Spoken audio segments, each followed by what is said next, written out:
L'espace, l'environnement le plus extrême jamais exploré par l'homme.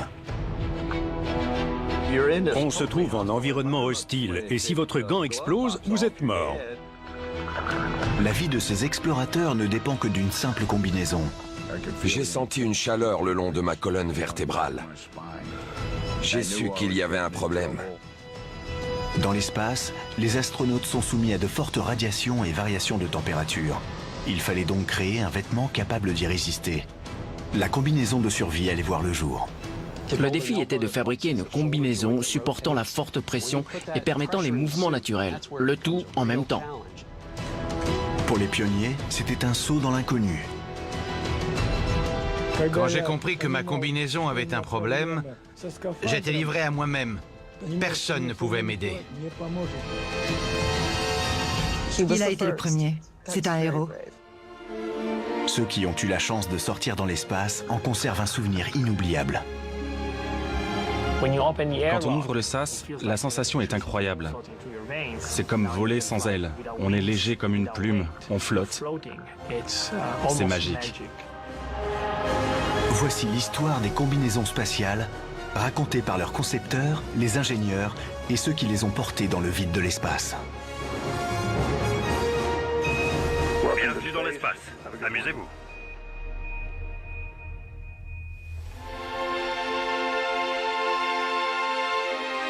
À 400 km au-dessus de la Terre, Luca Parmitano est sur le point de réaliser son rêve d'enfance. Quand on se trouve au bord du sas, tout ce qu'on porte, c'est une combinaison. Et devant vous, il y a l'immensité de l'univers. On se sent minuscule. Et c'est une sensation très excitante. Vraiment. Accompagné de son collègue Chris Cassidy, Luca effectue une opération de maintenance d'une station spatiale lorsqu'il remarque une anomalie. J'ai reculé ma tête dans le casque et j'ai senti de l'eau. Ce pouvait être de la sueur, mais il y en avait trop. Ce n'était pas possible, alors j'ai appelé la base. Je sens de l'eau sur ma nuque. Je suis trempé. Et Chris a vu l'eau s'accumuler sur mon front. Oh, je la vois. Je la vois. La situation est extrêmement dangereuse. Dans l'espace, l'eau prend une forme sphérique et se colle à la peau. Je la sentais qui se répandait sur mon visage. Luca, tu peux clarifier? Le niveau augmente ou pas? Il augmente.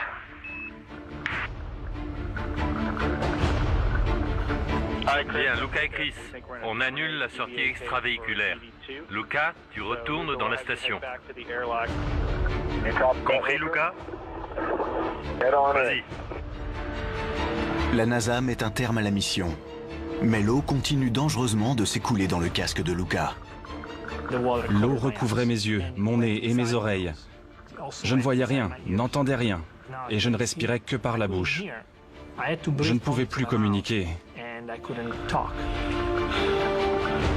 Luca ne peut se débarrasser de l'eau contenue dans sa combinaison, qui est sur le point de devenir un piège mortel. Nul ne sait combien de temps il reste avant que l'eau ne lui recouvre la bouche.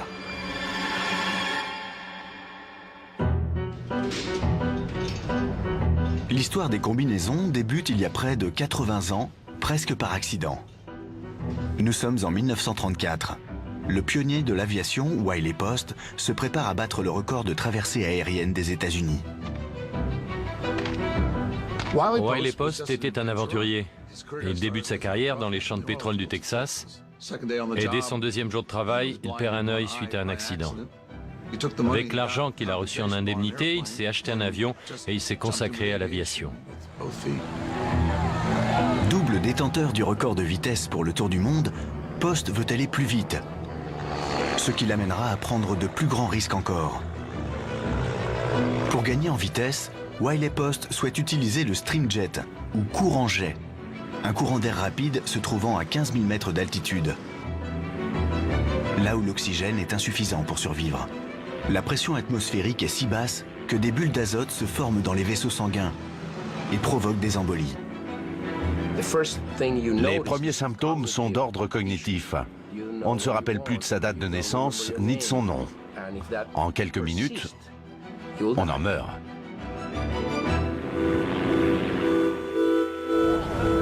La première solution envisagée fut de pressuriser la cabine de l'avion de poste. Mais l'opération était trop onéreuse et de plus, elle allait alourdir l'avion et l'empêcher ainsi d'atteindre l'altitude désirée. C'est logique, si on ne peut pas pressuriser l'avion, on pressurise le pilote. Wiley Post opte donc pour une combinaison qui lui fournirait la pression idéale et l'oxygène nécessaire à sa survie. Il approche B.F. Goodrich, une entreprise spécialisée dans le caoutchouc. La mission sera confiée à l'ingénieur maison, Russell Collie. Russell Collie est un personnage fascinant dans l'histoire du développement de la combinaison pressurisée. Il voulait être créateur de mode pour femmes, mais ses parents n'étaient pas d'accord. Alors il s'est dirigé vers une école technique.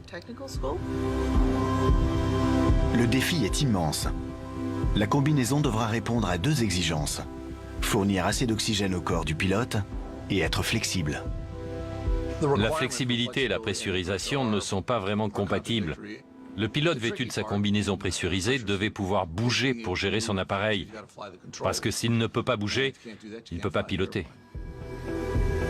Pour que la combinaison conserve une certaine flexibilité, elle ne sera que peu pressurisée par rapport au niveau de la mer.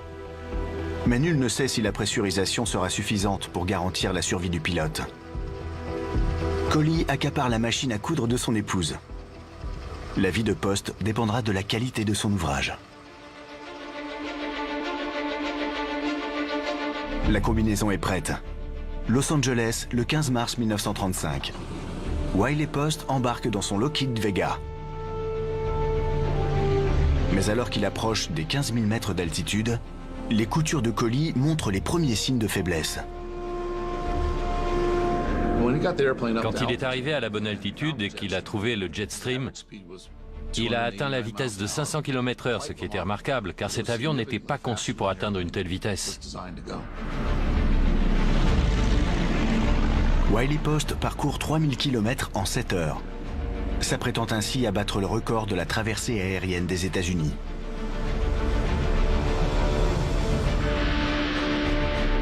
Mais à 600 km de la ligne d'arrivée à New York, il commence à manquer d'oxygène et se voit forcé d'atterrir à Cleveland. Post n'a peut-être pas battu le record désiré, mais il a prouvé que l'homme pouvait survivre à 15 000 mètres d'altitude grâce à la combinaison de Collie. On a beaucoup parlé de son vol. Il a montré l'importance de la pressurisation et il a permis de développer la première combinaison pressurisée fonctionnelle au monde.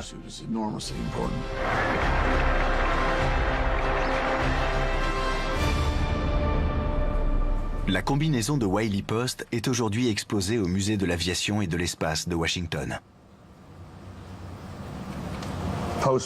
La combinaison de Post était constituée de 3 couches. On voit la première ici, qui est un sous-vêtement qui permettait au pilote de ne pas avoir froid et d'être à l'aise. La seconde couche, et c'est la plus importante de la combinaison, elle est en caoutchouc gonflable et elle recouvrait entièrement le corps du pilote.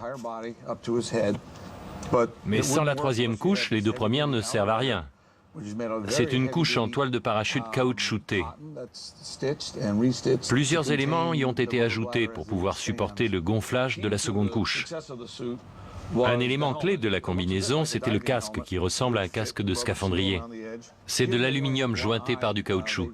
Et puisque Post n'avait qu'un œil, le hublot a été quelque peu excentré pour lui procurer une visibilité optimale. C'est l'ancêtre des combinaisons pressurisées.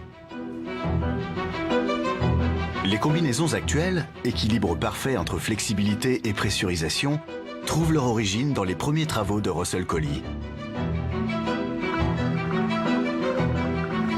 En 1935, il a mis au point la toute première combinaison pressurisée de Wiley Post. Et quelques temps après, une idée révolutionnaire lui vint à l'esprit, alors qu'il arrosait son jardin.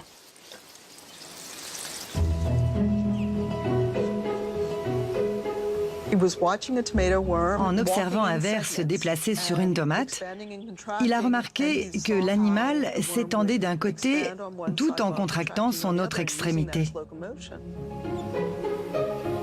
En s'inspirant de ce petit ver, Collie agrémente ses combinaisons de soufflets capables de se détendre et de se rétracter. Il obtiendra ainsi la combinaison Arrowhead Mark IV. Les soufflets ont été placés aux genoux, autour de la taille, sur les épaules et les avant-bras. Cette combinaison permettait au pilote de bouger ses jambes, de plier ses genoux et ses bras et de se pencher. C'est une grande avancée. Et dès la fin des années 1950, ces combinaisons sont adoptées par l'aviation américaine. Désormais, les pilotes volent régulièrement à plus de 30 000 mètres d'altitude, soit 2 fois plus haut que Wiley Post.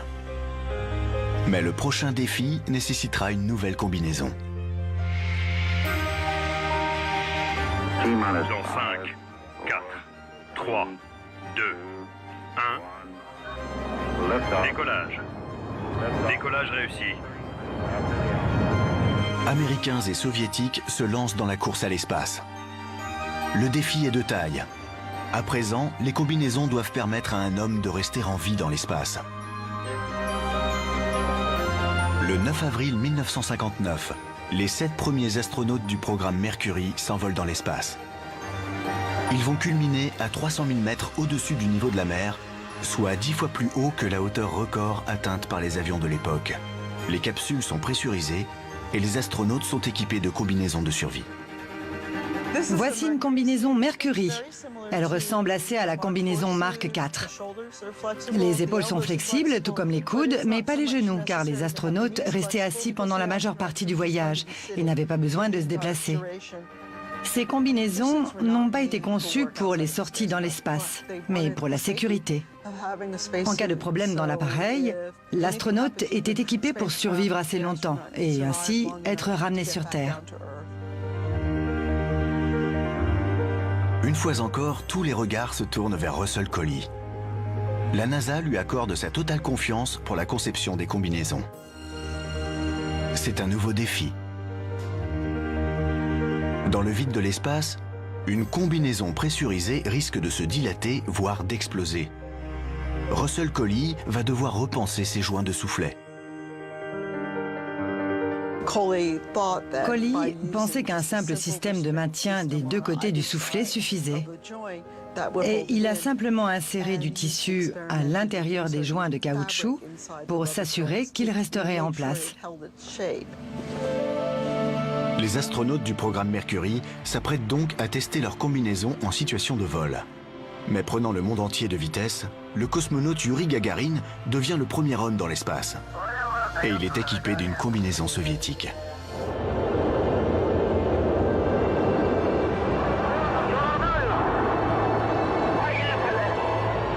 Trois semaines plus tard, Alan Shepard s'apprête à embarquer dans la fusée qui le mènera dans l'espace.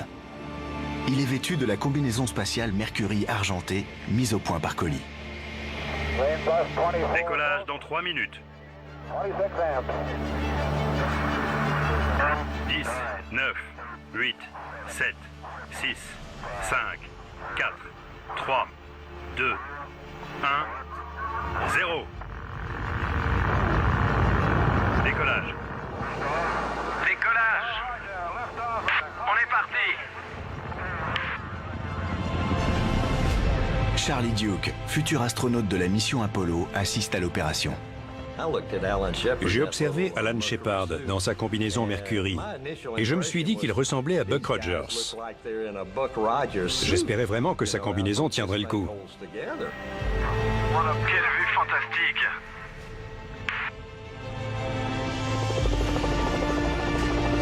Le vol d'Alan Shepard est une réussite. Il devient le premier astronaute américain. Et la presse surnomme Collie le tailleur de l'espace. Les dessins futuristes de ces tenues ouvriront la voie à des combinaisons parfaitement flexibles qui permettront à l'homme d'accomplir l'inimaginable. Fouler un nouveau sol.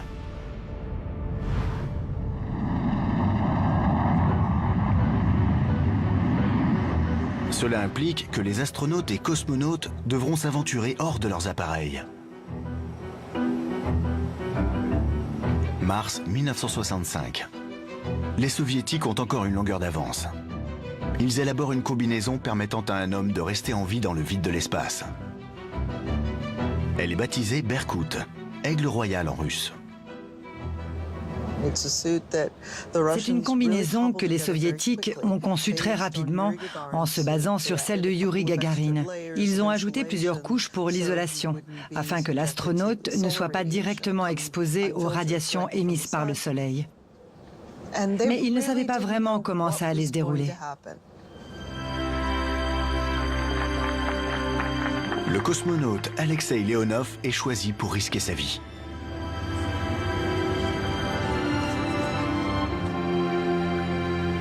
Je suis au bord du sas. Je me sens bien.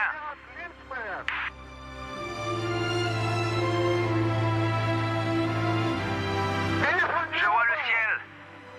Je vois la terre. J'ai ouvert le sas et j'ai sorti la tête de l'appareil. Ma première impression fut que la Terre était vraiment ronde. Et je crois même l'avoir dit à voix haute. Je pouvais voir sa rondeur. Puis j'ai clairement distingué la mer Noire, la Bulgarie, la Roumanie. Et plus loin, la forme particulière de la botte d'Italie. Je pouvais voir les routes, les fleuves.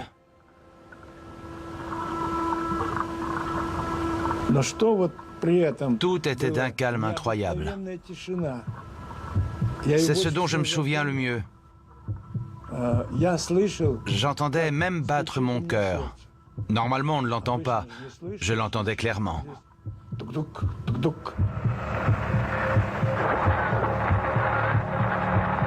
Mais après 10 minutes de sortie, Leonov va vivre un cauchemar.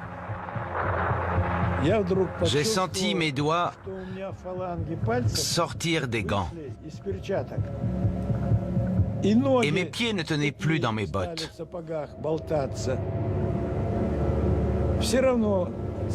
La combinaison se dilatait et gonflait petit à petit.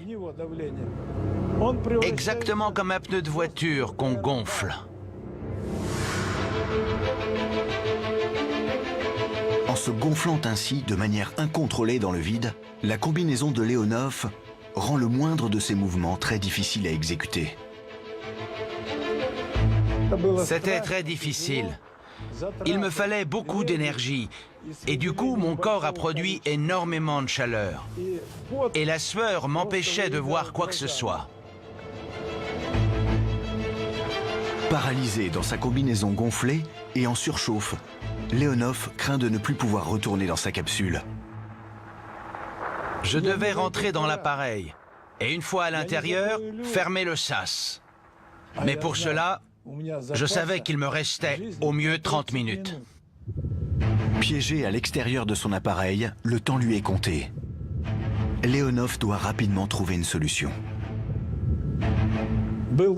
La combinaison était équipée d'une valve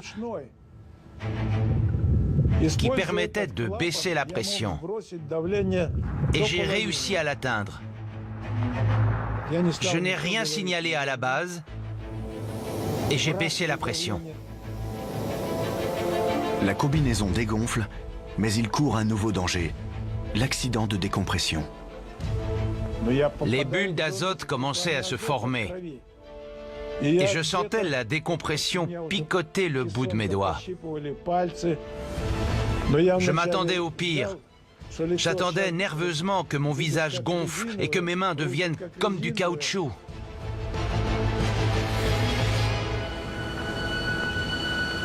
J'ai ressenti un léger picotement. Puis mes mouvements sont devenus plus faciles. Et j'ai pu entrer dans le sas. Aujourd'hui encore, je me demande comment je m'en suis sorti. La sortie de Leonov a failli tourner à la tragédie. Mais il rentre à temps dans le module. Il a prouvé que l'homme pouvait survivre au-delà de l'atmosphère terrestre. Mon rapport à la commission a été très court. Un homme équipé d'une bonne combinaison peut vivre et travailler dans l'espace. C'était mon rapport. C'était une étape importante. Les Américains ne savent rien des problèmes rencontrés par Leonov. Ils ont créé leur propre combinaison pour les sorties spatiales, baptisée Gemini. Elle est composée de différentes couches de tissu tressé avec des cordes de dacron et de téflon, afin d'empêcher le caoutchouc de trop gonfler et maintenir la flexibilité de la combinaison. La structure porteuse en tissu tressé de la combinaison Gemini était très intéressante, car les maintiens se trouvaient maintenant à l'intérieur de la combinaison. Elles offraient une meilleure mobilité des bras et des épaules, une excellente isolation et une protection contre les radiations solaires. L'astronaute Gene Cernan est choisi pour tester les performances de la combinaison. On espérait avoir une certaine liberté de mouvement, de la mobilité pour pouvoir manœuvrer dans l'espace. Et puisque nous étions à gravité zéro, pas besoin de nos jambes. Mais nos bras, eux, devaient être mobiles au maximum. La mission de Cernan est dangereuse. Il devra effectuer une sortie extravéhiculaire de longue durée impliquant l'utilisation d'un dispositif de manœuvre pour équipage, le AMU. Une première dans l'histoire. Ces engins crachaient vraiment du feu. Et du coup, le pantalon avait 2 couches de néoprène supplémentaires pour le protéger d'un éventuel trou causé par le propulseur. Donc avec toutes ces couches, je peux vous jurer que tout mouvement avec la combinaison demandait beaucoup d'efforts. Le 5 juin 1966, Cernan, vêtu de sa nouvelle combinaison, sort de la capsule. Mais cette première sortie commence mal. La combinaison ne lui offre pas l'ampleur de mouvement nécessaire pour se rendre à l'arrière de la capsule. Et il commence à surchauffer. Je bossais dur dehors. Mon rythme cardiaque était à 170, 180. Je savais que j'avais un problème. Je savais que les gens au centre de contrôle étaient inquiets. Je n'avais aucun point d'appui pour me stabiliser. Et je ne voyais rien. Houston, Gemini 10. On vous écoute. La mission est bien plus compliquée que prévu. L'intérieur de son casque est couvert de buée et presque gelé. Il faut abandonner la mission. En plus, la liaison radio est très mauvaise. J'ai créé tellement d'humidité dans la combinaison que dès que je suis passé dans l'ombre de la Terre, boum! Ma visière a été complètement embuée. Tom, je ne vois rien. Et ça ne fait qu'empirer. Houston, il est encore plus embué.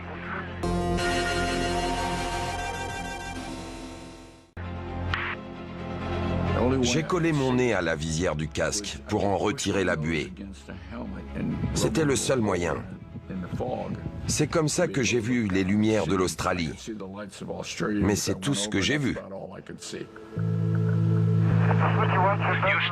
si la situation ne s'améliore pas, on annule la mission. Compris. Houston est d'accord. Reçu.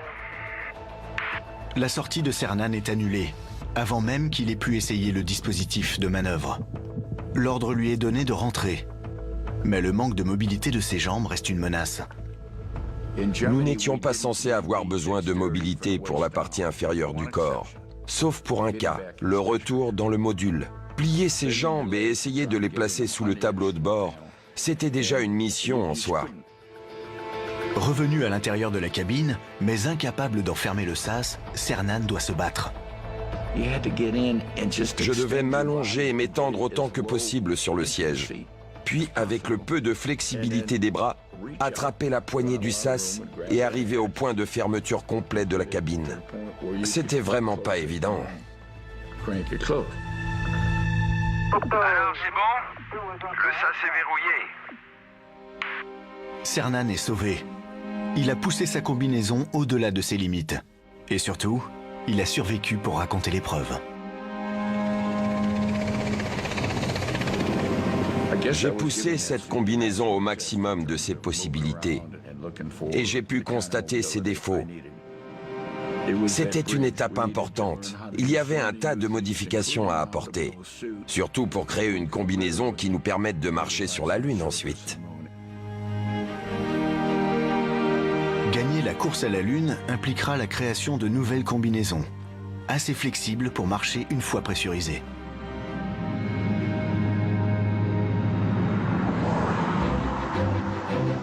La création de cette combinaison est confiée aux ingénieurs de l'International Latex Corporation. On avait du pain sur la planche. On voulait de la flexibilité en évitant l'encombrement qu'implique la pressurisation d'une combinaison. On devait penser en termes de possibilités du corps. Il y a l'extension, la flexion, la rotation, tous ces mouvements différents que le corps est susceptible de faire. Pendant que les ingénieurs se penchent sur la combinaison, la NASA, de son côté, tente de résoudre un autre problème. Afin de marcher sur la Lune, les astronautes devront être déconnectés de leur capsule. La solution se trouve dans ce système de survie portable appelé PLSS. Tom Sanson a entraîné les astronautes. Les astronautes portaient ces systèmes de survie comme des sacs à dos. Des harnais les attachaient aux épaules et autour de la taille. La vie des astronautes en dépendait totalement. Ici, nous avons des connecteurs ombilicaux. Le bleu fournissait l'oxygène et le rouge l'expulsait. Ils se branchaient à l'avant de la combinaison. L'évacuation de la chaleur produite par le corps de l'astronaute est essentielle à sa survie. Une invention britannique des années 1950 est réactualisée. Elle permettait de conserver une température ambiante en faisant circuler de l'eau à travers un réseau de tuyaux répandus dans les sous-vêtements des astronautes. L'astronaute était équipé d'un sous-vêtement en nylon qu'on appelait LGC. Il est équipé de très fins tuyaux en plastique. L'eau circulait à travers et récupérait la chaleur du corps. Puis cette eau circulait ensuite jusqu'au régulateur de température pour être expulsée à travers ces plaques. Ce système permet à l'eau de s'évaporer dans le vide de l'espace et assure le refroidissement du système. On l'appelle le sublimateur. J'adore le sublimateur à cause de sa simplicité. Il se régule tout seul, ne nécessite aucune intervention. C'est une technologie vieille de 50 ans que nous utilisons encore de nos jours.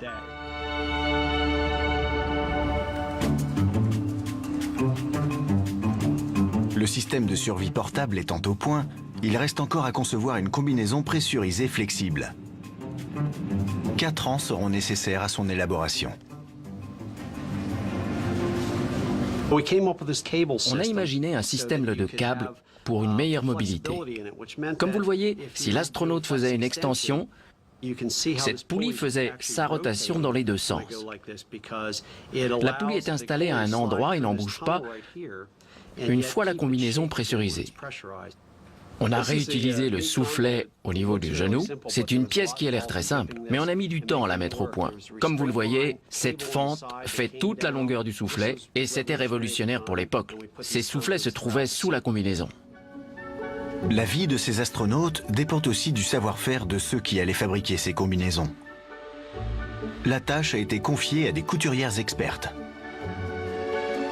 Elles savaient que nos vies dépendaient de leur travail. On leur doit beaucoup. Et honnêtement, elles se sont vraiment appliquées. Si la couture était ratée de quelques millimètres, la combinaison était endommagée et il fallait tout recommencer à zéro. Chaque combinaison coûtait des centaines de milliers de dollars. On a fait énormément d'essais pour vérifier nos combinaisons. Les couturières qui ont assemblé ces combinaisons ont joué un rôle très important. On en est venu à mieux se connaître, et je voulais que la gentille dame qui avait cousu ma combinaison réalise que ma vie était entre ses mains. Équipée des soufflets, des poulies, des câbles et du système de survie portable, cette combinaison légendaire, la A7L, est la plus sophistiquée des combinaisons de l'histoire. Même pressurisée, elle reste assez flexible pour jouer au football américain.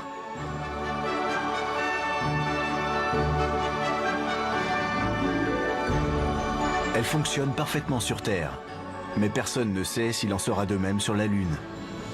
Les astronautes vont le découvrir par eux-mêmes.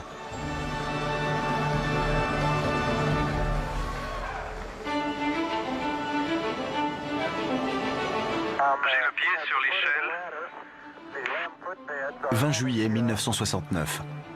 Les États-Unis sont sur le point de remporter la course à la Lune. Toute l'attention est fixée sur la combinaison A7L, protégeant le commandant d'Apollo 11, Neil Armstrong, alors qu'il s'apprête à fouler pour la première fois la surface lunaire. Ce sont des grains très fins, on dirait de la poudre. Sur Terre, Tom Sanson surveille de près la combinaison et le système de survie d'Armstrong. On était très concentrés. Tout le monde l'était. Je me souviens que j'avais confiance dans l'équipement parce qu'il avait été efficace lors des tests. Et je me souviens aussi que les responsables étaient plus inquiets que nous, les jeunes. Je quitte la navette. C'est un petit pas pour l'homme et un grand pas pour l'humanité. Alors que le monde savoure ce moment historique, Tom continue de surveiller la température du système de refroidissement d'Armstrong. Voici l'un des graphiques que je surveillais particulièrement. Les bandes jaunes étaient des données que nous prévoyions pour un bon déroulement de la mission. On peut voir que les points sont un peu plus bas que la ligne jaune, et c'est parce que la performance était au-delà de nos attentes. Notre sublimateur a encore mieux fonctionné que sur Terre. Neil Armstrong est ensuite rejoint par Buzz Aldrin. La caméra a filmé leur marche sur ce sol qu'aucun autre être humain n'avait foulé auparavant.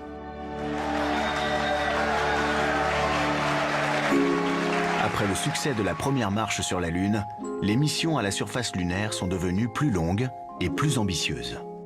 Nous sommes passés d'une autonomie de 4 heures sur Apollo 11 à 7 heures sur les 3 dernières missions. Désormais, libres de s'éloigner de leur appareil, les astronautes ont hâte d'essayer les nouvelles combinaisons lunaires, comme Charlie Duke par exemple, lors de la mission Apollo 16. C'est génial! John, dépêche-toi! J'arrive! Voilà. J'ai posé mon pied, j'ai vu ma première empreinte, et je me suis dit, je suis sur la Lune, ça y est. C'était une émotion incroyable. J'étais sur la Lune, j'avais franchement du mal à y croire. Je dédie les premiers pas d'Apollo 17 à tous ceux qui ont rendu cette mission possible. Gene Cernan, de la mission Apollo 17, est le dernier homme à avoir marché sur la Lune. Il a passé près de 22 heures sur la surface lunaire, réparties sur 3 jours. La combinaison A7L avec laquelle j'ai marché sur la Lune est un véritable bijou. Je portais cette merveille de technologie qui me permettait de me balader comme je le voulais sur la Lune. C'est vraiment incroyable. Incroyable. J'étais parfaitement indépendant. Je communiquais, j'avais de l'oxygène. Mon système de refroidissement, c'était incroyable. Pas de fil ni de câble, je n'étais attaché par rien.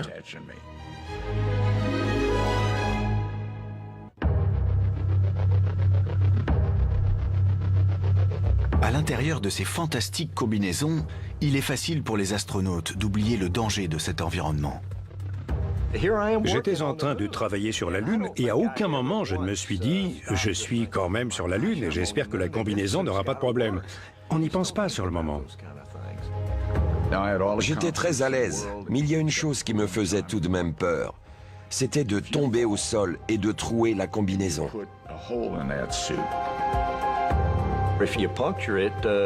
Le moindre trou, vous étiez mort.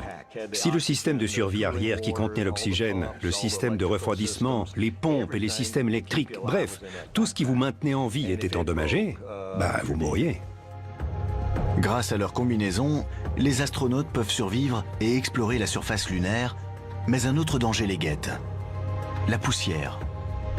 Elle est constituée de fines particules résultant des impacts météoritiques subis pendant des millions d'années.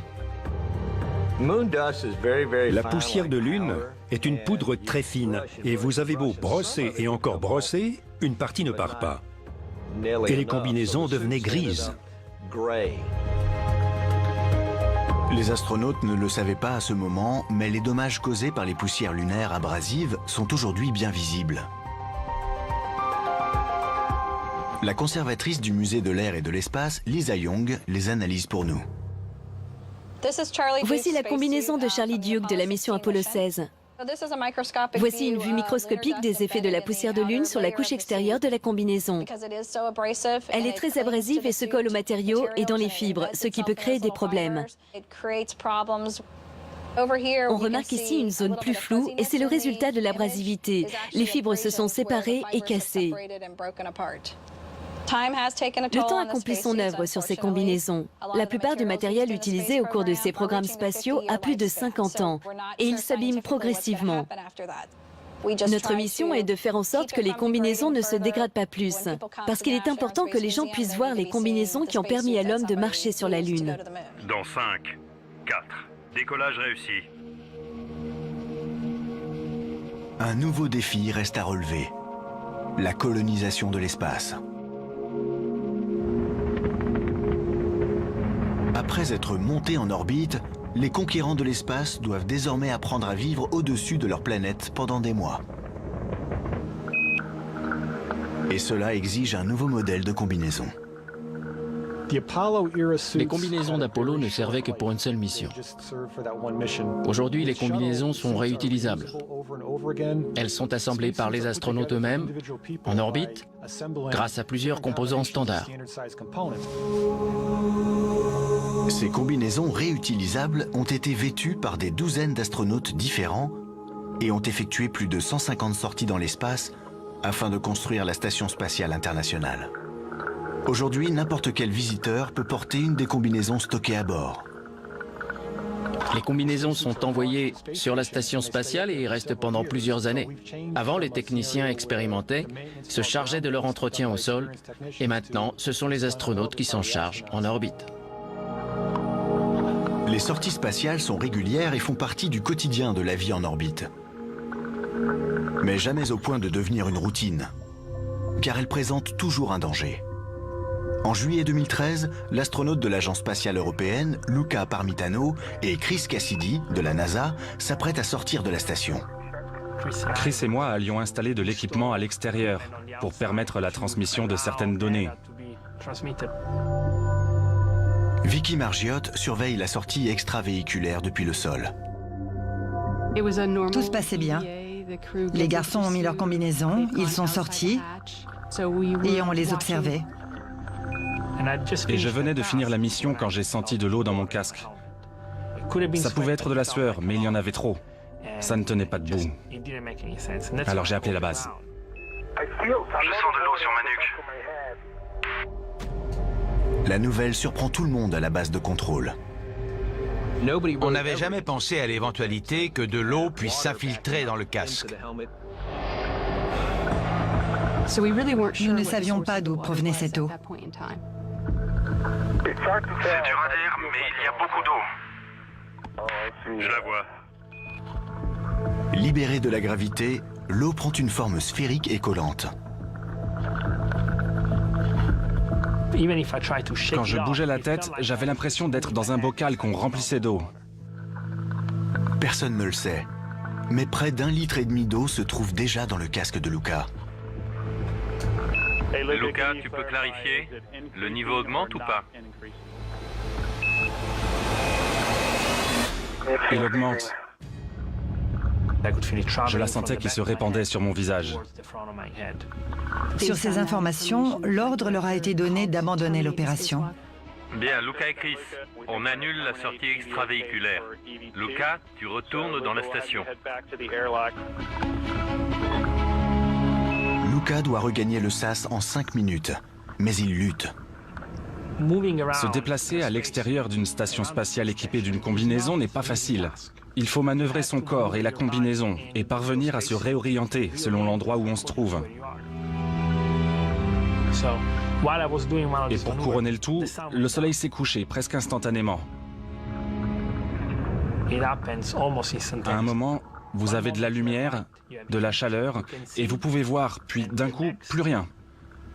Vous êtes dans l'obscurité totale. Le noir. C'est là que l'eau m'a recouvert les yeux. Les yeux, mais aussi le nez. Et elle a pénétré mes oreilles. Je t'écoute, Luca. Je ne voyais rien, n'entendais rien et ne respirais que par la bouche. Je ne pouvais pas communiquer. Je savais que le temps m'était compté. Luca, comment tu t'en sors? Fais-nous un rapport. T'as entendu, Luca? Quand Luca n'a pas répondu, nous avons pris conscience de l'ampleur du danger. On était à l'affût du moindre signal. Mes genoux en tremblaient. J'étais inquiète. C'était une effrayante course contre la montre. Je ne savais pas si l'eau qui flottait allait me couvrir la bouche. Je ne savais pas si ma prochaine inspiration serait faite d'air ou de liquide. Je ne savais pas quoi faire.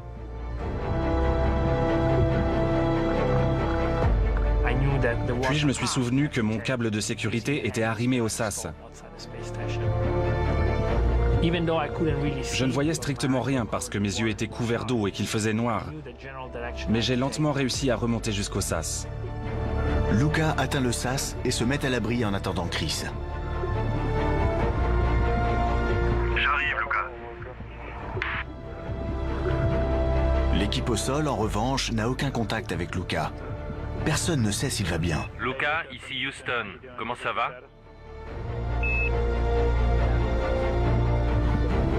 Luca, t'as entendu?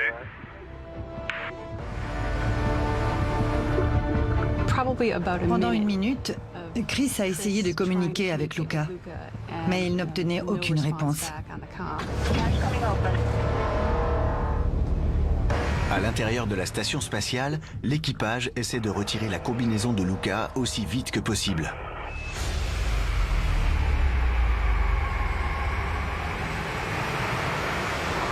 Il a une sale tête, mais tout va bien. Reçu, bonne nouvelle, merci Chris. C'était touchant de voir l'équipage se précipiter pour m'aider à retirer la combi et me sécher le visage. Ils s'occupaient de moi. Nous étions heureux et soulagés d'apprendre qu'il allait bien. Après cet incident, la NASA va suspendre toutes les sorties et enquêter pour déterminer l'origine de la fuite. On a examiné tous les schémas très complexes du système de survie portable pour comprendre ce qui s'est passé. On s'est dit que les composants du système de survie portable étaient peut-être la source du problème. Nous avons examiné l'historique des composants, leur numéro de série, la dernière fois qu'ils ont été testés, leur âge et leur durée de vie. L'enquête a conclu qu'un tuyau bloqué dans le système de refroidissement a causé l'infiltration d'eau par l'arrivée d'air du casque. Une réparation est effectuée à bord et les procédures de maintenance des combinaisons ont été durcies. Je vous garantis que ce problème ne se reproduira plus. Nous avons tiré une leçon de ma sortie et de ce qui m'est arrivé ce jour-là. Les leçons apprises suite à la sortie de Luca sont inestimables pour les futures missions qui se dérouleront encore plus loin de notre planète. On commence à penser à envoyer des personnes sur Mars. Et le plus grand défi sera la distance. Nous essayons de développer une combinaison dont les systèmes pourront être réparés et entretenus très très loin de chez nous.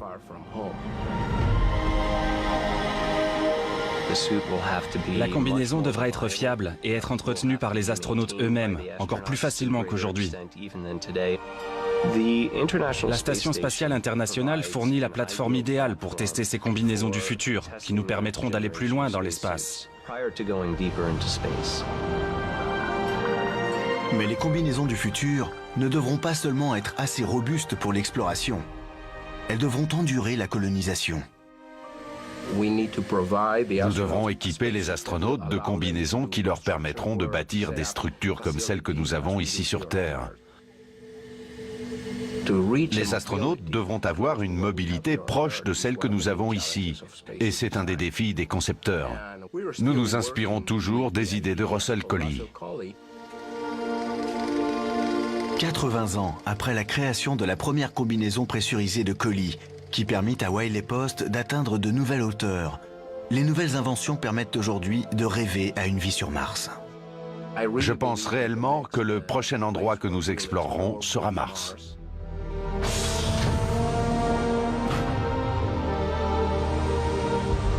Un jour, nous pourrons reprendre l'exploration, très loin de l'orbite terrestre. Et des gens comme moi pourront fouler le sol rouge de la planète Mars.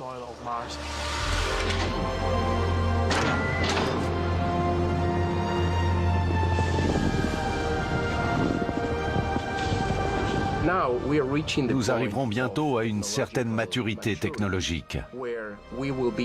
Et nous serons capables de construire une structure plus ou moins permanente pour l'homme sur la planète rouge. C'est un peu ce qu'il s'est passé il y a 500 ans. Vous savez, quand les gens sont partis d'Europe pour s'installer sur un nouveau continent, le continent américain. Nous atteindrons bientôt l'étape où l'être humain deviendra une espèce multiplanétaire. Et c'est exceptionnel.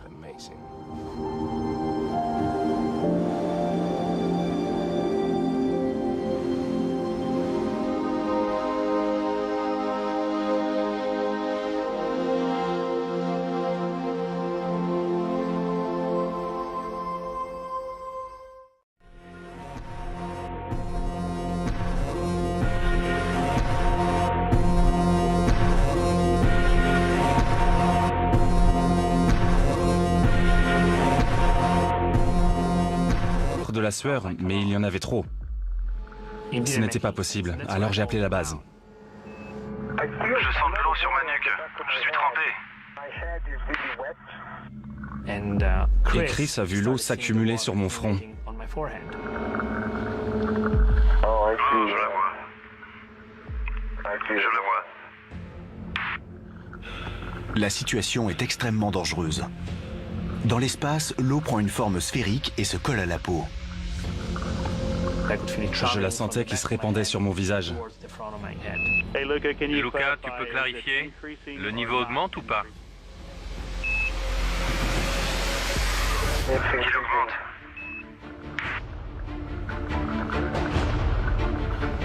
Bien, Luca et Chris, on annule la sortie extravéhiculaire. Luca, tu retournes dans la station. Compris, Luca? Vas-y. La NASA met un terme à la mission. Mais l'eau continue dangereusement de s'écouler dans le casque de Luca. L'eau recouvrait mes yeux, mon nez et mes oreilles. Je ne voyais rien, n'entendais rien, et je ne respirais que par la bouche. Je ne pouvais plus communiquer.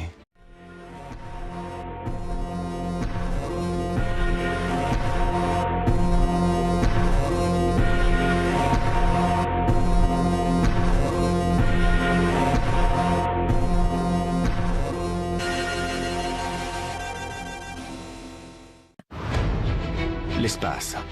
L'environnement le plus extrême jamais exploré par l'homme. On se trouve en environnement hostile, et si votre gant explose, vous êtes mort. La vie de ces explorateurs ne dépend que d'une simple combinaison. J'ai senti une chaleur le long de ma colonne vertébrale. J'ai su qu'il y avait un problème. Dans l'espace, les astronautes sont soumis à de fortes radiations et variations de température. Il fallait donc créer un vêtement capable d'y résister. La combinaison de survie allait voir le jour. Le défi était de fabriquer une combinaison supportant la forte pression et permettant les mouvements naturels, le tout en même temps. Pour les pionniers, c'était un saut dans l'inconnu. Quand j'ai compris que ma combinaison avait un problème, j'étais livré à moi-même. Personne ne pouvait m'aider. Il a été le premier. C'est un héros. Qui est si basse que des bulles d'azote se forment dans les vaisseaux sanguins et provoquent des embolies. Les premiers symptômes sont d'ordre cognitif. On ne se rappelle plus de sa date de naissance ni de son nom. En quelques minutes, on en meurt.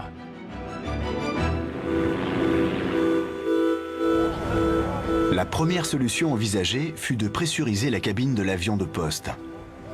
Mais l'opération était trop onéreuse et de plus, elle allait alourdir l'avion et l'empêcher ainsi d'atteindre l'altitude désirée. C'est logique, si on ne peut pas pressuriser l'avion, on pressurise le pilote. Wiley Post opte donc pour une combinaison qui lui fournirait la pression idéale et l'oxygène nécessaire à sa survie. Il approche B.F. Goodrich, une entreprise spécialisée dans le caoutchouc. La mission sera confiée à l'ingénieur maison, Russell Coley. Russell Coley est un personnage fascinant dans l'histoire du développement de la combinaison pressurisée.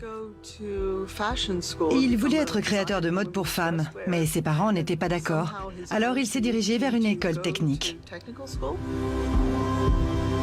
Le défi est immense. La combinaison devra répondre à deux. Ceux qui ont eu la chance de sortir dans l'espace en conservent un souvenir inoubliable. Quand on ouvre le sas, la sensation est incroyable.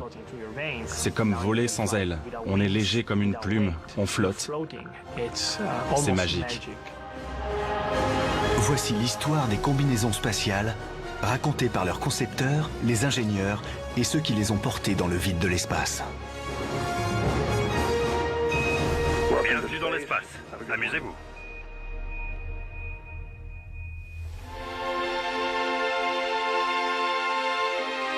À 400 km au-dessus de la Terre, Luca Parmitano est sur le point de réaliser son rêve d'enfance. Quand on se trouve au bord du sas, tout ce qu'on porte, c'est une combinaison. Et devant vous, il y a l'immensité de l'univers. On se sent minuscule.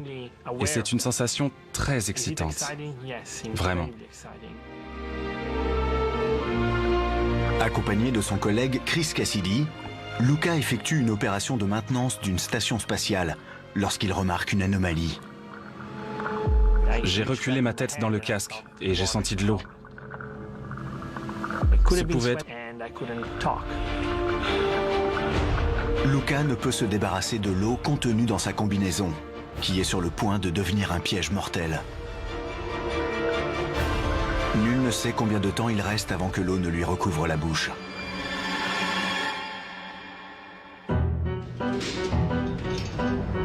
L'histoire des combinaisons débute il y a près de 80 ans, presque par accident.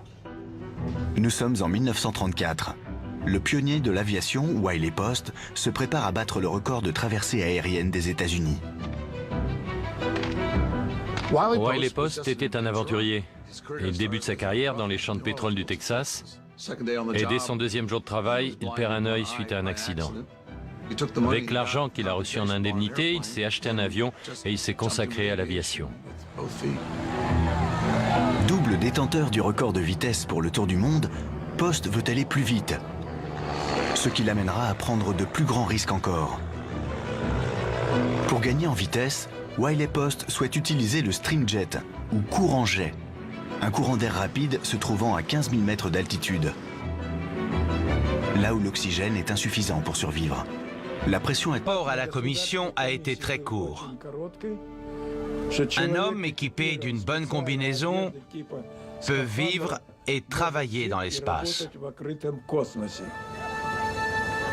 C'était mon rapport.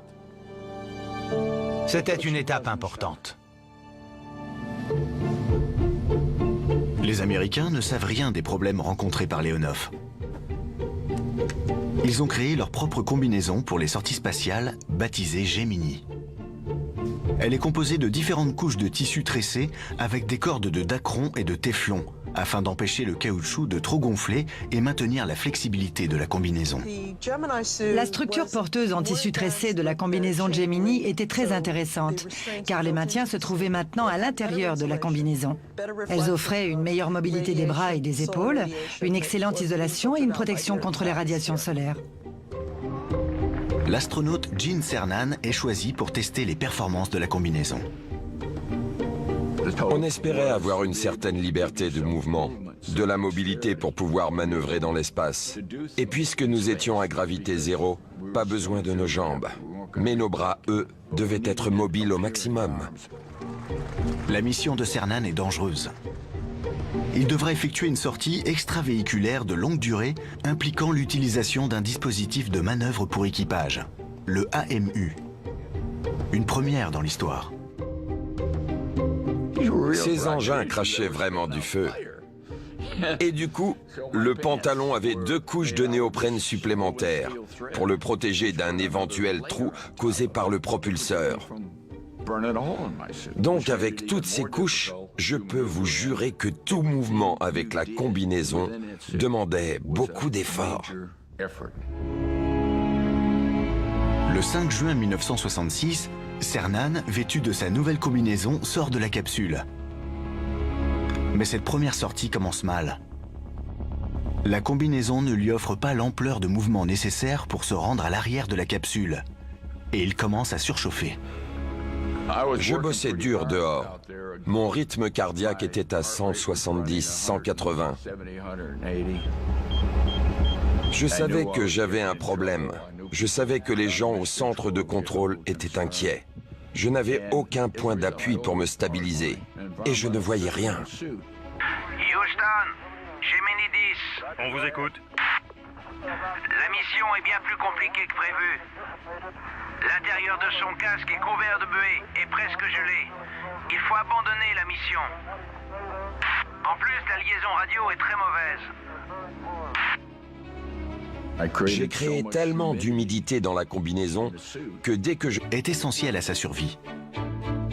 Une invention britannique des années 1950 est réactualisée. Elle permettait de conserver une température ambiante en faisant circuler de l'eau à travers un réseau de tuyaux répandus dans les sous-vêtements des astronautes. L'astronaute était équipé d'un sous-vêtement en nylon qu'on appelait LGC. Il est équipé de très fins tuyaux en plastique. L'eau circulait à travers et récupérait la chaleur du corps. Puis cette eau circulait ensuite jusqu'au régulateur de température pour être expulsée à travers ces plaques. Ce système permet à l'eau de s'évaporer dans le vide de l'espace et assure le refroidissement du système. On l'appelle le sublimateur. J'adore le sublimateur à cause de sa simplicité. Il se régule tout seul, ne nécessite aucune intervention. C'est une technologie vieille de 50 ans que nous utilisons encore de nos jours.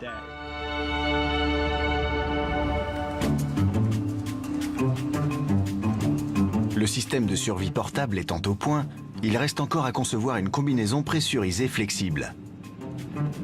4 ans seront nécessaires à son élaboration.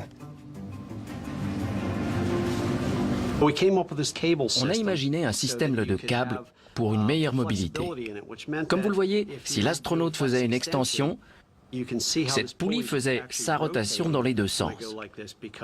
La poulie est installée à un endroit et n'en bouge pas une fois la combinaison pressurisée. On a réutilisé le soufflet au niveau du genou. C'est une pièce qui a l'air très simple, mais on a mis du temps à la mettre au point. Comme vous le voyez, cette fente fait toute la longueur du soufflet et c'était révolutionnaire pour l'époque. Ces soufflets se trouvaient sous la combinaison. La vie de ces astronautes dépend aussi du savoir-faire de ceux qui allaient fabriquer ces combinaisons. La tâche a été confiée à des couturières expertes. Elles savaient que nos vies dépendaient de leur travail. On leur doit beaucoup. Et honnêtement, elles se sont vraiment appliquées. Si la couture était ratée de quelques millimètres, la combinaison était endommagée et il fallait tout recommencer à zéro. Chaque combinaison coûtait des centaines de milliers de dollars. On a fait énormément d'essais pour vérifier nos combinaisons. Les couturières qui ont assemblé ces combinaisons ont joué un rôle très important. On en est venu à mieux se connaître, et je voulais que la gentille dame qui avait cousu ma combinaison réalise que ma vie était entre ses mains. Équipée des soufflets, des poulies, des câbles et du système de survie portable, cette combinaison légendaire, la A7L, est la plus sophistiquée des combinaisons de l'histoire. Même pressurisée, elle reste assez flexible pour jouer au foot.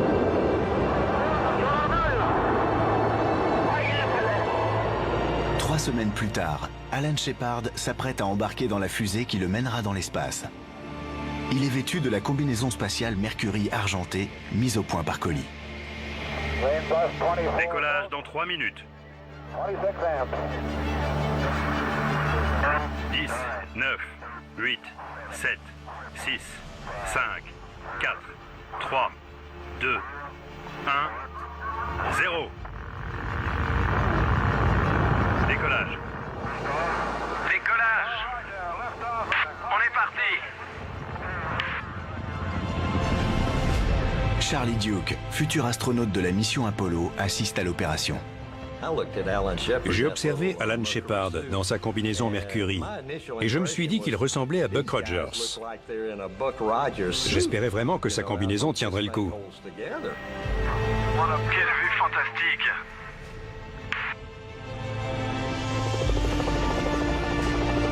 Le vol d'Alan Shepard est une réussite. Il devient le premier astronaute américain. Et la presse surnomme Collie le tailleur de l'espace. Les dessins futuristes de ces tenues ouvriront la voie à des combinaisons parfaitement flexibles qui permettront à l'homme d'accomplir l'inimaginable. Fouler un nouveau sol.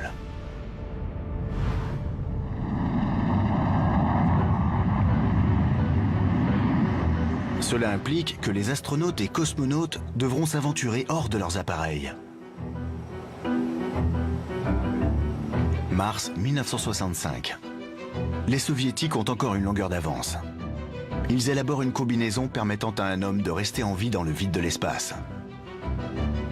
Elle est baptisée Berkout, aigle royal en russe. C'est une combinaison que les soviétiques ont conçue très rapidement en se basant sur celle de Youri Gagarin. Ils ont ajouté plusieurs couches pour l'isolation, afin que l'astronaute ne soit pas directement exposé aux radiations émises par le Soleil. Mais ils ne savaient pas vraiment comment ça allait se dérouler. Le cosmonaute Alexei Leonov est choisi pour risquer sa vie.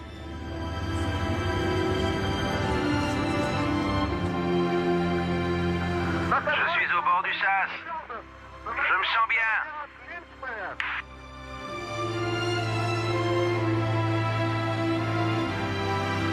Je vois le ciel. Je vois la terre. J'ai ouvert le sas et j'ai sorti la tête de l'appareil. Ma première... L'équipage se précipitait pour m'aider à retirer la combi et me sécher le visage. Ils s'occupaient de moi. Nous étions heureux et soulagés d'apprendre qu'il allait bien. Après cet incident, la NASA va suspendre toutes les sorties et enquêter pour déterminer l'origine de la fuite. On a examiné tous les schémas très complexes du système de survie portable pour comprendre ce qui s'est passé. On s'est dit que les composants du système de survie portable étaient peut-être la source du problème. Nous avons examiné l'historique des composants, leur numéro de série, la dernière fois qu'ils ont été testés, leur âge et leur durée de vie. L'enquête a conclu qu'un tuyau bloqué dans le système de refroidissement a causé l'infiltration d'eau par l'arrivée d'air du casque. Une réparation est effectuée à bord et les procédures de maintenance des combinaisons ont été durcies. Je vous garantis que ce problème ne se reproduira plus. Nous avons tiré une leçon de ma sortie et de ce qui m'est arrivé ce jour-là. Les leçons apprises suite à la sortie de Luca sont inestimables pour les futures missions qui se dérouleront encore plus loin de notre planète. On commence à penser à envoyer des personnes sur Mars. Et le plus grand défi sera la distance. Nous essayons de développer une combinaison dont les systèmes pourront être réparés et entretenus très très loin de chez nous.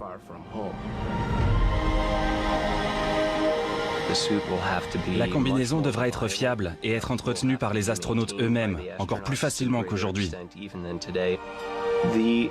La Station spatiale internationale fournit la plateforme idéale pour tester ces combinaisons du futur, qui nous permettront d'aller plus loin dans l'espace. Mais les combinaisons du futur ne devront pas seulement être assez robustes pour l'exploration. Elles devront endurer la colonisation. Nous devrons équiper les astronautes de combinaisons qui leur permettront de bâtir des structures comme celles que nous avons ici sur Terre. Les astronautes devront avoir une mobilité proche de celle que nous avons ici. Et c'est un des défis des concepteurs.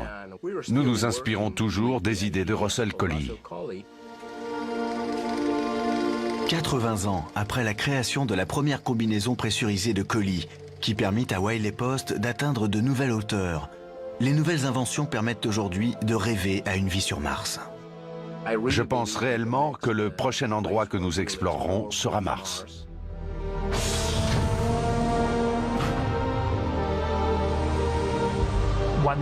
Un jour, nous pourrons reprendre l'exploration, très loin de l'orbite terrestre. Et des gens comme moi pourront... Avec laquelle j'ai marché sur la Lune est un véritable bijou. Je portais cette merveille de technologie qui me permettait de me balader comme je le voulais sur la Lune. C'est vraiment incroyable. Incroyable. J'étais parfaitement indépendant. Je communiquais, j'avais de l'oxygène. Mon système de refroidissement. C'était incroyable. Pas de fil ni de câble, je n'étais attaché par rien.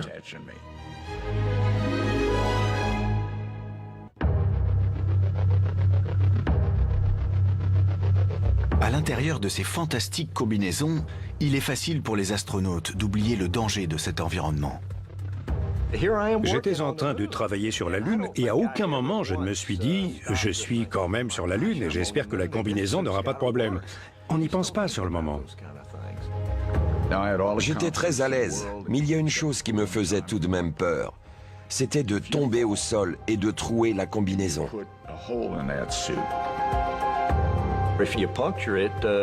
Le moindre trou, vous étiez mort.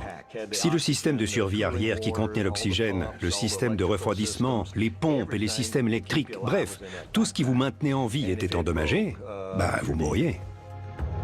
Grâce à leur combinaison, les astronautes peuvent survivre et explorer la surface lunaire, mais un autre danger les guette. La poussière. Elle est constituée de fines particules résultant des impacts météoritiques subis pendant des millions d'années. La poussière de Lune est une poudre très fine et vous avez beau brosser et encore brosser, une partie ne part pas. Et les combinaisons devenaient grises. Les astronautes ne le savaient pas à ce moment, mais les dommages causés par les poussières lunaires abrasives sont aujourd'hui bien visibles. La conservatrice du musée de l'air et de l'espace, Lisa Young, les analyse pour nous. Voici la combinaison de Charlie Duke de la mission Apollo 16. Voici une vue microscopique des effets de la poussière de Lune sur la couche extérieure de la combinaison. Elle est très abrasive et se colle aux matériaux et dans les fibres, ce qui peut créer des problèmes. On remarque ici une zone plus floue et c'est le résultat de l'abrasivité. Les fibres se sont séparées et cassées.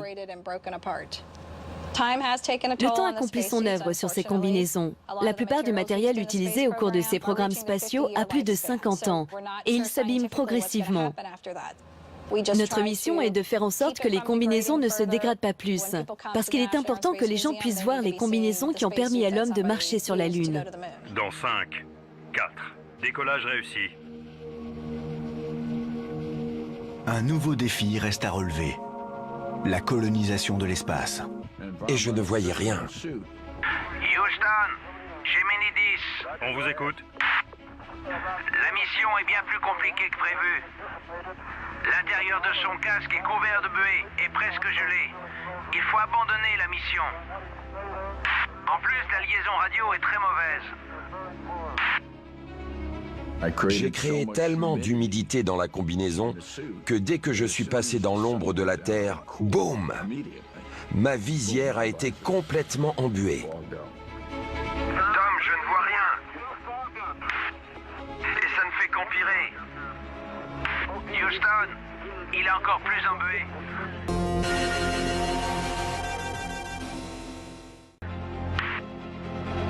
J'ai collé mon nez à la visière du casque pour en retirer la buée. C'était le seul moyen.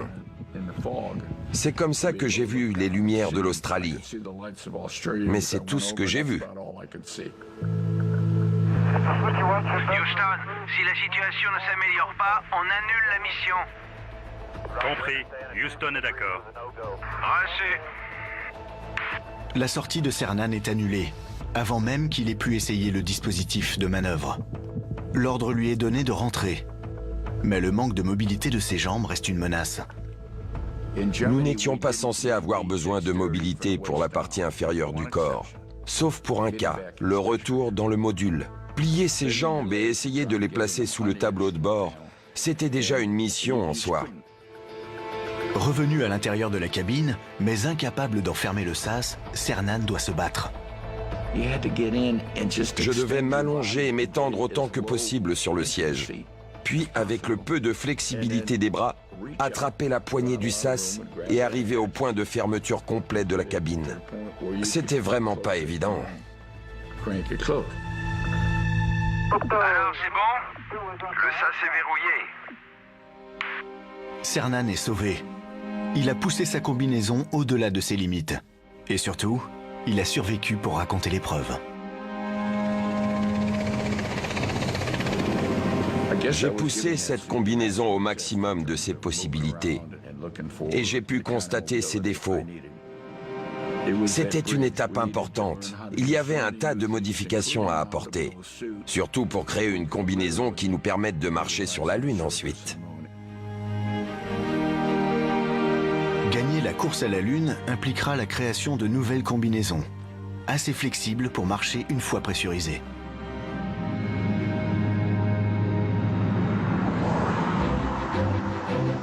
La création de cette combinaison est confiée aux ingénieurs de l'International Latex Corporation.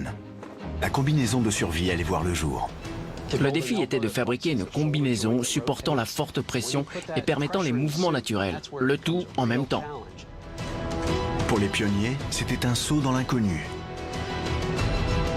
Quand j'ai compris que ma combinaison avait un problème, j'étais livré à moi-même. Personne ne pouvait m'aider. Il a été le premier. C'est un héros. Qui est si basse que des bulles d'azote se forment dans les vaisseaux sanguins et provoquent des embolies. Les premiers symptômes sont d'ordre cognitif. On ne se rappelle plus de sa date de naissance ni de son nom. En quelques minutes, on en meurt.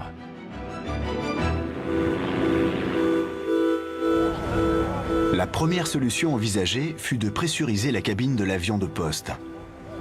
Mais l'opération était trop onéreuse et de plus, elle allait alourdir l'avion et l'empêcher ainsi d'atteindre l'altitude désirée. C'est logique, si on ne peut pas pressuriser l'avion, on pressurise le pilote.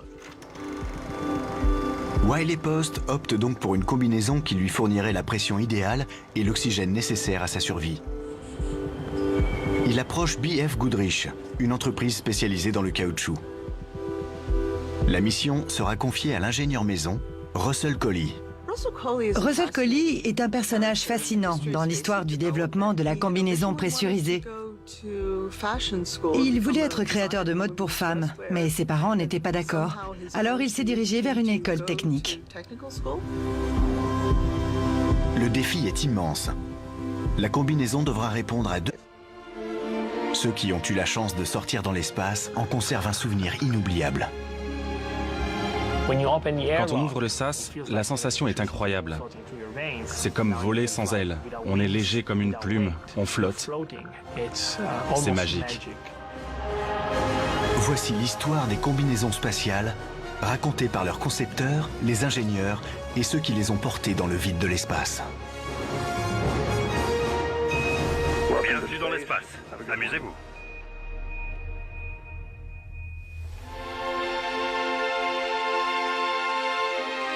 À 400 km au-dessus de la Terre, Luca Parmitano est sur le point de réaliser son rêve d'enfance. Quand on se trouve au bord du sas, tout ce qu'on porte, c'est une combinaison. Et devant vous, il y a l'immensité de l'univers. On se sent minuscule. Et c'est une sensation très excitante. Vraiment.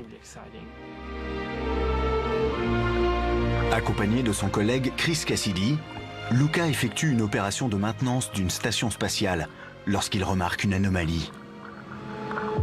J'ai reculé ma tête dans le casque et j'ai senti de l'eau. Bien, Luca et Chris, on annule la sortie extravéhiculaire. Luca, tu retournes dans la station. Luca doit regagner le sas en 5 minutes, mais il lutte.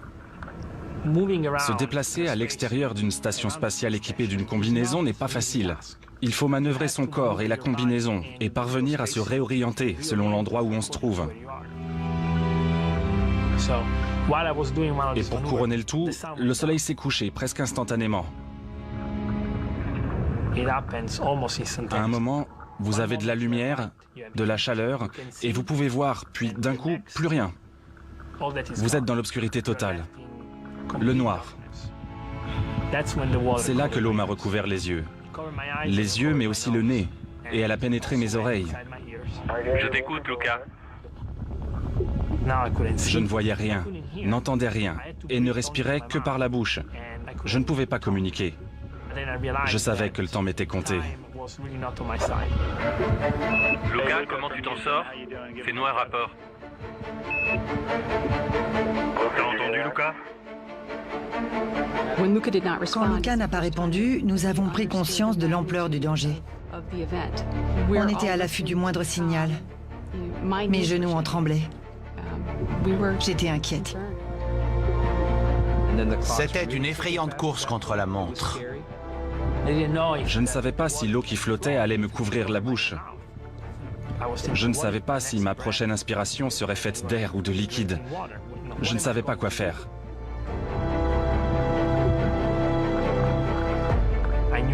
Puis je me suis souvenu que mon câble de sécurité était arrimé au sas. Je ne voyais strictement rien parce que mes yeux étaient couverts d'eau et qu'il faisait noir. Mais j'ai lentement réussi à remonter jusqu'au sas. Luca atteint le sas et se met à l'abri en attendant Chris. J'arrive, Luca. L'équipe au sol, en revanche, n'a aucun contact avec Luca. Personne ne sait s'il va bien. Luca, ici Houston. Comment ça va? Luca, t'as entendu?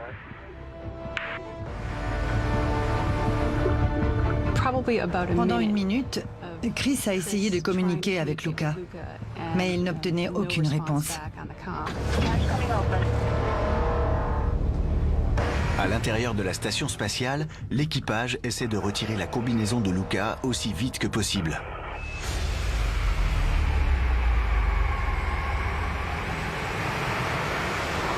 Il a une sale tête, mais tout va bien. Les garçons ont mis leur combinaison, ils sont sortis et on les observait. Et je venais de finir la mission quand j'ai senti de l'eau dans mon casque. Ça pouvait être de la sueur, mais il y en avait trop. Ça ne tenait pas debout. Alors j'ai appelé la base. Je sens de l'eau sur ma nuque. La nouvelle surprend tout le monde à la base de contrôle. On n'avait jamais pensé à l'éventualité que de l'eau puisse s'infiltrer dans le casque. Nous ne savions pas d'où provenait cette eau. C'est dur à dire, mais il y a beaucoup d'eau. Je la vois. Libérée de la gravité, l'eau prend une forme sphérique et collante. Quand je bougeais la tête, j'avais l'impression d'être dans un bocal qu'on remplissait d'eau. Personne ne le sait, mais près d'1,5 litre d'eau se trouve déjà dans le casque de Luca. Luca, tu peux clarifier? Le niveau augmente ou pas? Il augmente. Je la sentais qui se répandait sur mon visage. Sur ces informations, l'ordre leur a été donné d'abandonner l'opération. Bien, Luca et Chris, on annule la sortie extravéhiculaire. Luca, tu retournes dans la station. Luca doit regagner le sas en 5 minutes, mais il lutte. Se déplacer à l'extérieur d'une station spatiale équipée d'une combinaison n'est pas facile. Il faut manœuvrer son corps et la combinaison et parvenir à se réorienter selon l'endroit où on se trouve. Et pour couronner le tout, le soleil s'est couché presque instantanément. À un moment, vous avez de la lumière, de la chaleur, et vous pouvez voir, puis d'un coup, plus rien. Vous êtes dans l'obscurité totale. Le noir. C'est là que l'eau m'a recouvert les yeux. Les yeux, mais aussi le nez. Et elle a pénétré mes oreilles. Je t'écoute, Luca. Je ne voyais rien, n'entendais rien, et ne respirais que par la bouche. Je ne pouvais pas communiquer. Je savais que le temps m'était compté. Luca, comment tu t'en sors? Fais-nous un rapport. T'as entendu, Luca? Quand Luca n'a pas répondu, nous avons pris conscience de l'ampleur du danger. On était à l'affût du moindre signal. Mes genoux en tremblaient. J'étais inquiète. C'était une effrayante course contre la montre. Je ne savais pas si l'eau qui flottait allait me couvrir la bouche. La gravité, l'eau prend une forme sphérique et collante. Quand je bougeais la tête, j'avais l'impression d'être dans un bocal qu'on remplissait d'eau. Personne ne le sait, mais près d'1,5 litre d'eau se trouve déjà dans le casque de Luca. Luca, tu peux clarifier? Le niveau augmente ou pas? Il augmente. Je la sentais qui se répandait sur mon visage. Sur ces informations, l'ordre leur a été donné d'abandonner l'opération. Bien, Luca et Chris, on annule la sortie extravéhiculaire.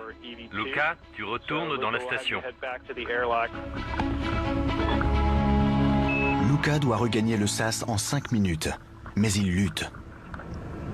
Se déplacer à l'extérieur d'une station spatiale équipée d'une combinaison n'est pas facile. Il faut manœuvrer son corps et la combinaison et parvenir à se réorienter selon l'endroit où on se trouve. Et pour couronner le tout, le soleil s'est couché presque instantanément. À un moment, vous avez de la lumière, de la chaleur, et vous pouvez voir, puis d'un coup, plus rien. Vous êtes dans l'obscurité totale. Le noir. C'est là que l'eau m'a recouvert les yeux. Les yeux, mais aussi le nez. Et elle a pénétré mes oreilles. Je t'écoute, Luca. Je ne voyais rien, n'entendais rien, et ne respirais que par la bouche. Je ne pouvais pas communiquer. Je savais que le temps m'était compté. Luca, comment tu t'en sors? Fais-nous un rapport. T'as entendu, Luca? Quand Luca n'a pas répondu, nous avons pris conscience de l'ampleur du danger. On était à l'affût du moindre signal. Mes genoux en tremblaient. J'étais inquiète. C'était une effrayante course contre la montre. Je ne savais pas si l'eau qui flottait allait me couvrir la bouche. Je ne savais pas si ma prochaine inspiration serait faite d'air ou de liquide. Je ne savais pas quoi faire.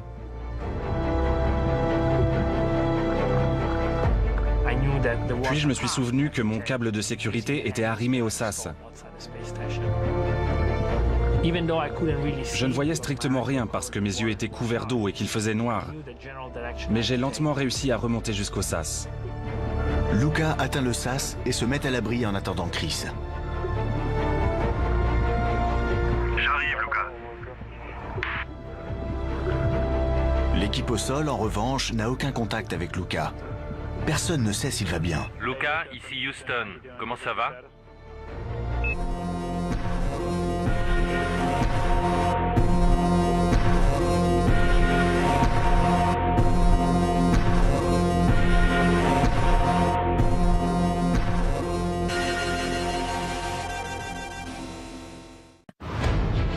L'espace. L'environnement le plus extrême jamais exploré par l'homme. On se trouve en environnement hostile, et si votre gant explose, vous êtes mort. La vie de ces explorateurs ne dépend que d'une simple combinaison. J'ai senti une chaleur le long de ma colonne vertébrale. J'ai su qu'il y avait un problème. Dans l'espace, les astronautes sont soumis à de fortes radiations et variations de température. Il fallait donc créer un vêtement capable d'y résister. La combinaison de survie allait voir le jour. Le défi était de fabriquer une combinaison supportant la forte pression et permettant les mouvements naturels, le tout en même temps. Pour les pionniers, c'était un saut dans l'inconnu. Quand j'ai compris que ma combinaison avait un problème, j'étais livré à moi-même. Personne ne pouvait m'aider. Il a été le premier. C'est un héros. Ceux qui ont eu la chance de sortir dans l'espace en conservent un souvenir inoubliable. Quand on ouvre le SAS, la sensation est incroyable. C'est comme voler sans ailes. On est léger comme une plume, on flotte. C'est magique. Voici l'histoire des combinaisons spatiales, racontée par leurs concepteurs, les ingénieurs et ceux qui les ont portées dans le vide de l'espace. Bienvenue dans l'espace. Amusez-vous.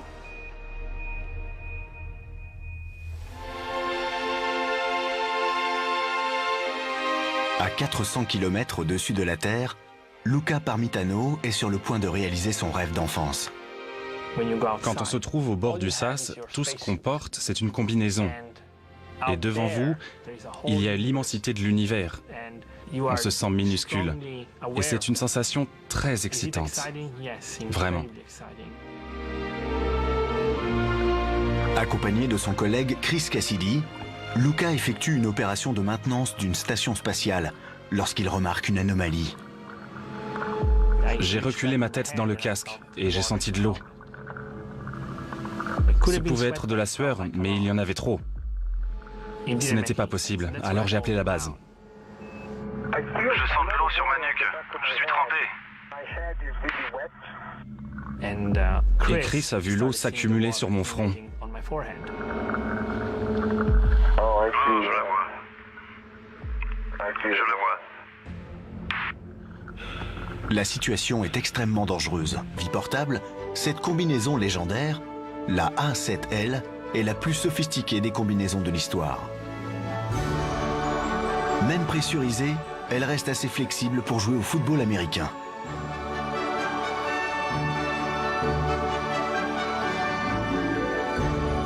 Elle fonctionne parfaitement sur Terre, mais personne ne sait s'il en sera de même sur la Lune. Les astronautes vont le découvrir par eux-mêmes.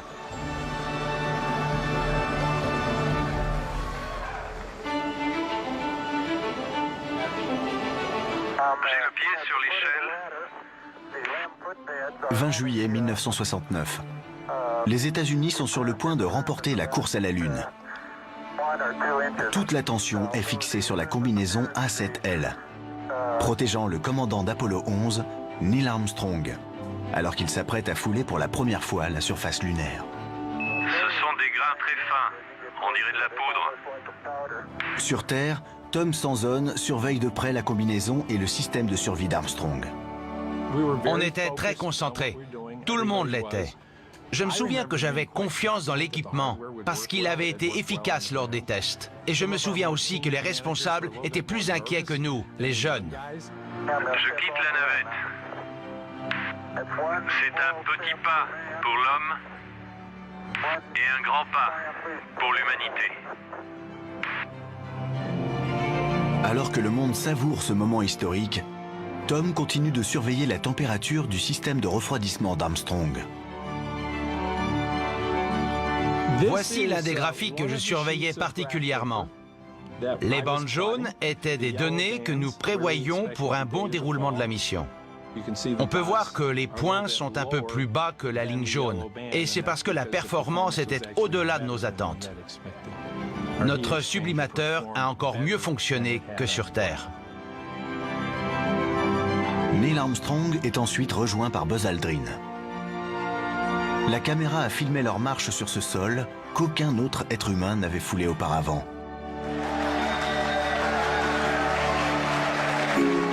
Après le succès de la première marche sur la Lune, les missions à la surface lunaire sont devenues plus longues et plus ambitieuses. Nous sommes passés d'une autonomie de 4 heures sur Apollo 11 à 7 heures sur les 3 dernières missions. Désormais, libres de s'éloigner de leur appareil, les astronautes ont hâte d'essayer les nouvelles combinaisons lunaires, comme Charlie Duke par exemple, lors de la mission Apollo 16. C'est génial! John, dépêche-toi! J'arrive! Voilà. J'ai posé